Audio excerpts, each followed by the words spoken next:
Bismillahirrahmanirrahim. Assalamualaikum warahmatullahi wabarakatuh. Kembali lagi dengan aku Muhib di channel YouTube aku Muhib29. Indonesia atau negara bangsa ini tak pernah kehabisan stok tokoh politisi. Namun kehabisan tokoh pemikir yang karyanya meruang dan menjaman. Menjelang tahun 2024 atau tahun politik,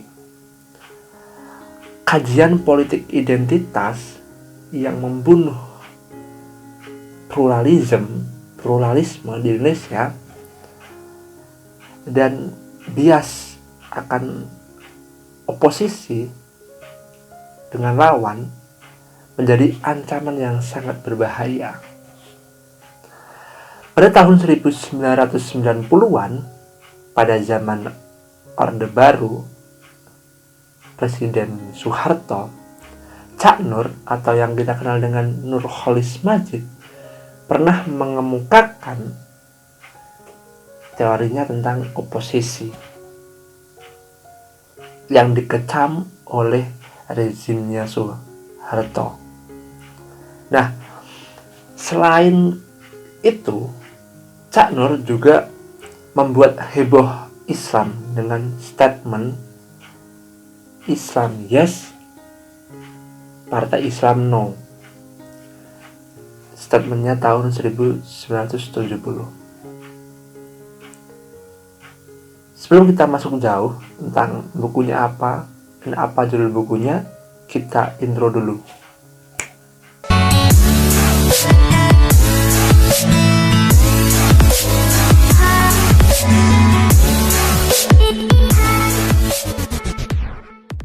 Nah, bukunya ada di samping kiri aku. Biru, tebal, kisaran 300-an halaman. Cak Nur atau Nurcholish Madjid sebagai lokomotif pembaharu Islam. Jadi beliau itu dikenal dengan seorang pembaharu Islam karena cita-citanya sebagai masinis tidak tercapai. Akhirnya beliau dikenal sebagai sang pembaharu dengan membawa lokomotif pembaharuan Islam.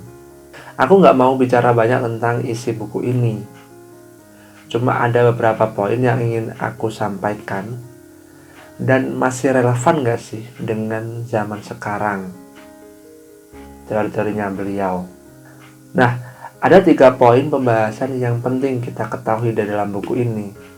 Yang pertama pasti tentang biografi, siapa kakek, nenek, background dari kakek nenek, bapaknya, dan lain sebagainya. Pemikiran beliau ini nanti kita uji dan relevansinya pada tahun ini karena di dalam buku ini berisi tentang pemikiran beliau yang dituangkan dalam buku ini oleh Muhammad Wahyu Nafis, menuliskan karya Cak Nur Sang Guru Bangsa. Nah, masih relevan gak sih mulai dari Cak Nur berorganisasi sampai bercapres pada tahun 2000-an hingga sampai saat ini, apa sih yang dibawakan teori-teori beliau? Sebenarnya pemikiran beliau ini cukup komprehensif, cukup meruang dan menjaman dengan teori-teorinya tentang pluralisme, tentang Indonesia menjadi negara yang sangat pluralisme, menjadi negara yang sangat modern, atau juga harapan Cak Nur menjadi Indonesia National State modern atau negara modern Indonesia. Nah, namun sebelum sampai sana juga lebih jauh perlu teman-teman lihat di bagian cover bukunya ada gambar beliau, sang pembaharu, sang masinis pembaharuan Islam Cak Nur atau Nurcholish Madjid. Cak Nur ini sapaan beliau. Cak Nur Sang Guru Bangsa. mungkin dari teman-teman yang berorganisasi di himpunan mahasiswa Islam tidak asing dengan karya ini secara khusus teman-teman HMI. Namun secara umum aku rasa orang-orang yang pernah membaca tentang pembaharuan Islam, saya rasa harus mengulik lebih dalam siapa sih beliau ini, mengapa beliau dikenal sebagai sang lokomotif pembaharu Islam. Nah, di bagian belakang ada sinopsis atau cuplikan tentang isi bukunya. Nah, untuk isinya bisa teman-teman nanti searching atau Google. Saya syukur-syukur beli ya. Ini aku beli secara online 90-an ribu kalau nggak salah seingatku harganya itu. Ini original aku beli, nggak bajakan. Oke, kembali lagi ke topik awalnya. Setelah kita mengulik sedikit tentang cover bukunya warna biru dan harganya sekitar 90.000 lari, kita kembali ke topik permasalahan, topik bahasa di dalam buku ini. Nah, menurut Cak Nur, pluralisme atau juga perbedaan etnis, terus perbedaan agama, perbedaan apalah itu yang ada di Indonesia banyak banget perbedaannya, itu bukan menjadi permasalahan dalam persatuan dan kesatuan. Politik identitas itu sebenarnya lumrah saja terjadi. Cuma aspek-aspeknya dan isu-isu apa saja yang dibawakan di situ. Apakah isu memecah belah atau isu pemersatu bangsa? Nah, itu yang harus kita kritisi dulu. Karena perbedaan itu menjadi sunnatullah menurut Cak Nur, dan itu sudah terangkan dalam Al-Quran. Perbedaan adalah sebagai sunnatullah. Nah, yang menjadi pembeda atau menjadi menjadi sebuah ikhtiar bersama adalah berusaha menjadi lebih baik dari dirinya dan orang lain, baik dari ini ataupun esok harinya. Jadi yang dilihat dari orang itu bukan klannya ini, etnis ini, dan ini sebagainya. Namun bagaimana kedekatan manusia dengan Tuhan, itu yang menjadi poin pentingnya. Nah, juga hak asasi manusia atau human resource, juga humanity, kemanusiaan, menjadi tonggak penting sebuah bangsa, sebuah sunatullah, sebuah pluralisme selain ketuhanan ya. Jadi poin pentingnya di sini juga mengulik tentang teologi. Apa sih itu teologi? Apa itu iman? Apa perbedaan iman dengan tauhid? Nanti dikulik secara dalam di dalam buku ini. Terus itu secara garis besar bagian awalnya dalam buku ini.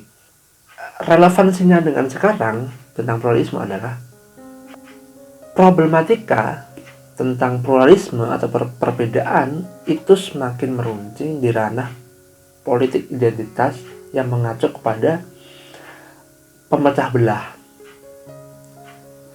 Kita tidak ada yang menghendaki sebuah perpecahan di dalam suatu negara atau suatu organisasi.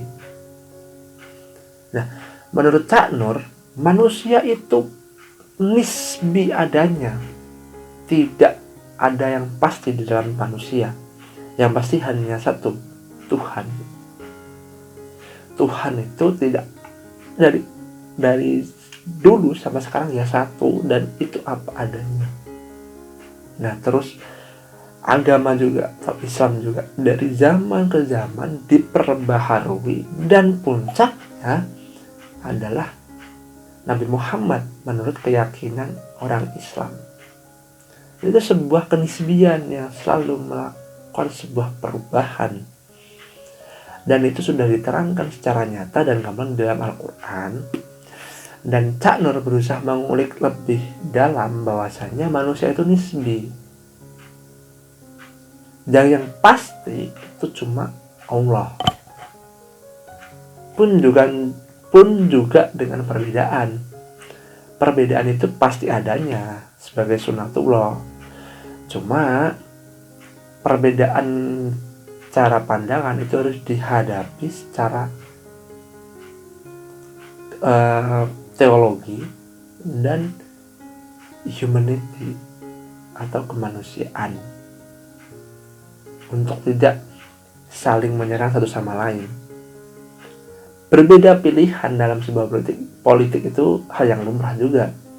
Namun politik identitas yang mecah belah negara Indonesia itu harus dihapuskan, harus diperbaiki lagi secara demokrasi.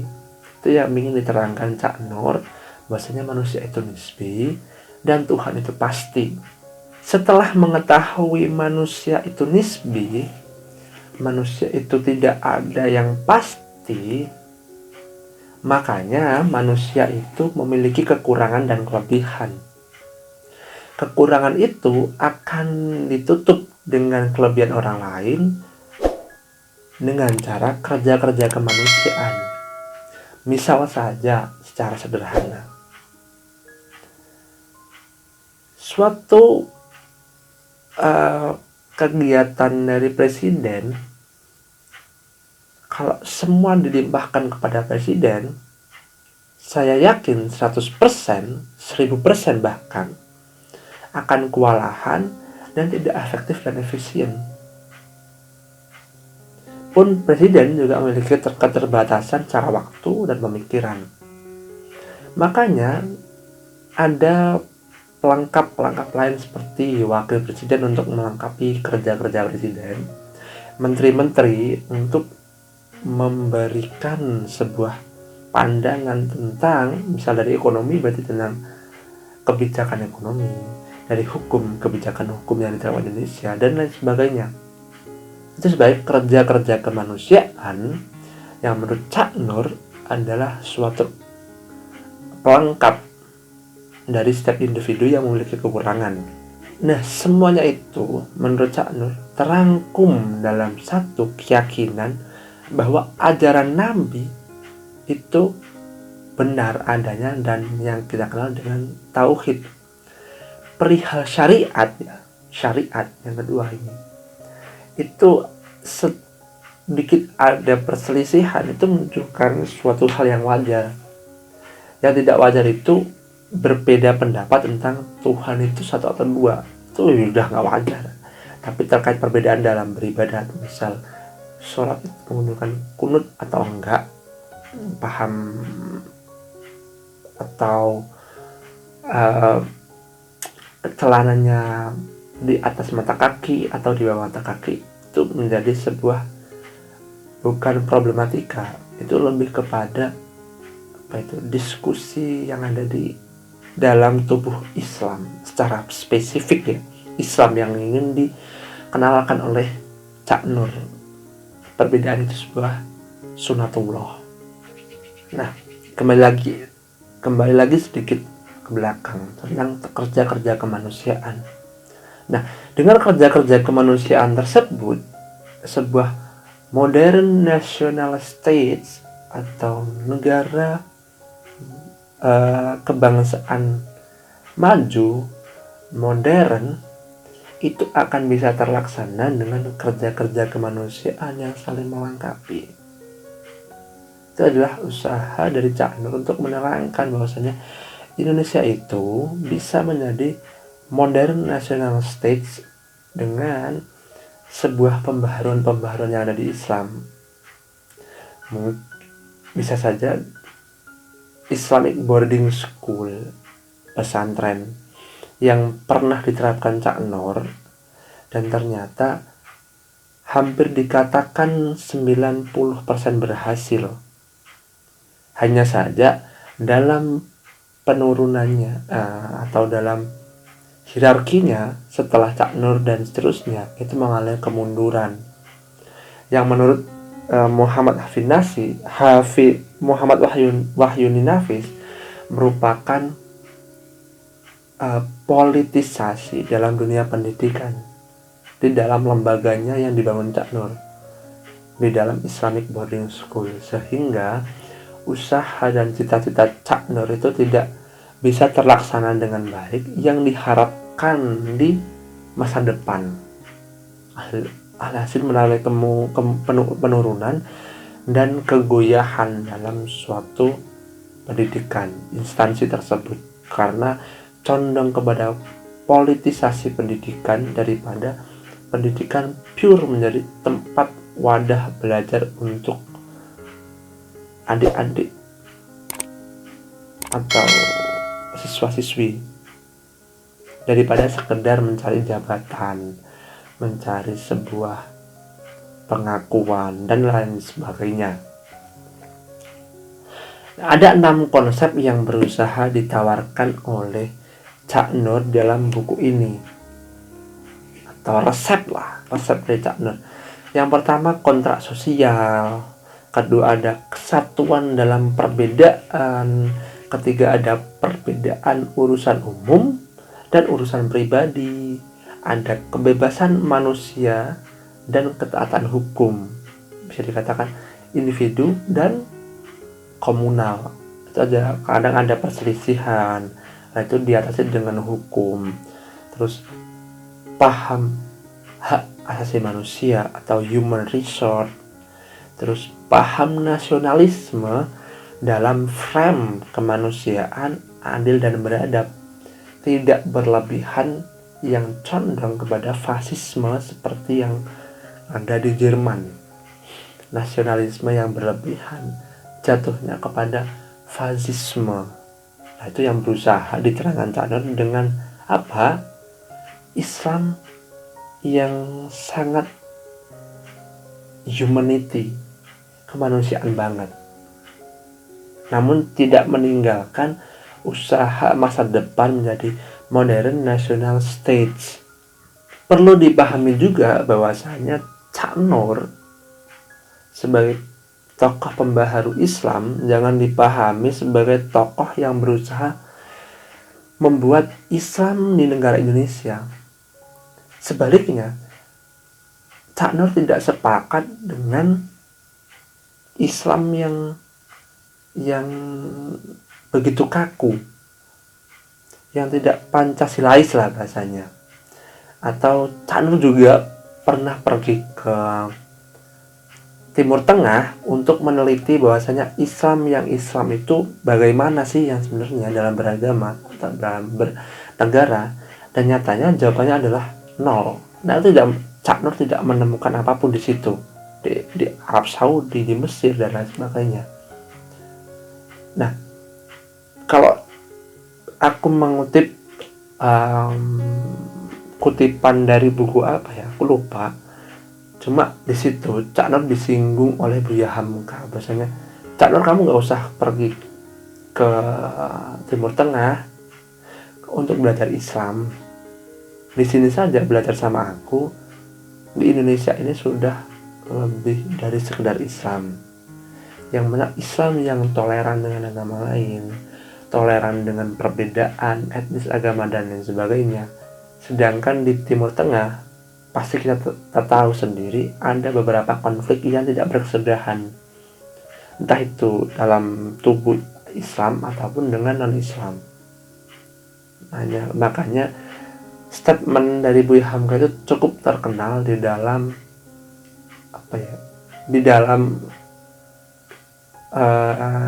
buku apa ya, lupa gitu bukunya ya, pokoknya cukup terkenal lah gitu. Nah, jawaban pasti yang aku dapat di dalam buku ini untuk membangun sebuah national states adalah di pendidikan. Nah, makanya Cak Nur membentuk sebuah Islamic boarding school atau pesantren, dan juga membentuk lembaga-lembaga diskusi yang sifatnya itu pemikiran, membuka ruang selebar-lebarnya untuk knowledge, untuk science, dan juga untuk membangun karakter individu, karakter building, karakter dari setiap individu di Indonesia agar tidak tercampuri dengan korupsi, menjadi tokoh orang-orang yang oportunis, yang serakah dan lain sebagainya, dibuktikan dengan pendidikan yang ada di lembaganya Cak Nur. Namun itu masih dalam takaran ide ataupun ide, gagasan yang perlu di breakdown lebih dalam agar lebih bisa terimplementasi di lapangan. Itu sih yang aku tangkap ya dari buku Muhammad Wahyu Nafis menerangkan tentang siapa sih Cak Nur ini. Nah, mungkin itu saja dari aku review buku Cak Nur Sang Guru Bangsa. Terus teman-teman HMI yang mau training lanjutan, buku ini sangat-sangat berguna. Dan juga untuk teman-teman yang non HMI ataupun suka baca-baca buku itu, buku ini sangat rekomen untuk teman-teman yang pengen tahu sebuah pemikiran besar dari sang tokoh guru bangsa. Selain Gus Dur, selain juga Buya Hamka dan lain sebagainya, ada yang nama Cak Nur, seorang yang pernah mau jadi calon presiden namun nggak jadi, beliau menjadi mencalonkan diri. Oke, cukup sekian. Jika bermanfaat bisa like, comment, share, dan subscribe. Jika ada kurangnya bisa teman-teman tambahkan di kolom komentar, kita diskusi panjang lebar. Itu saja dari aku. Wassalamualaikum warahmatullahi wabarakatuh.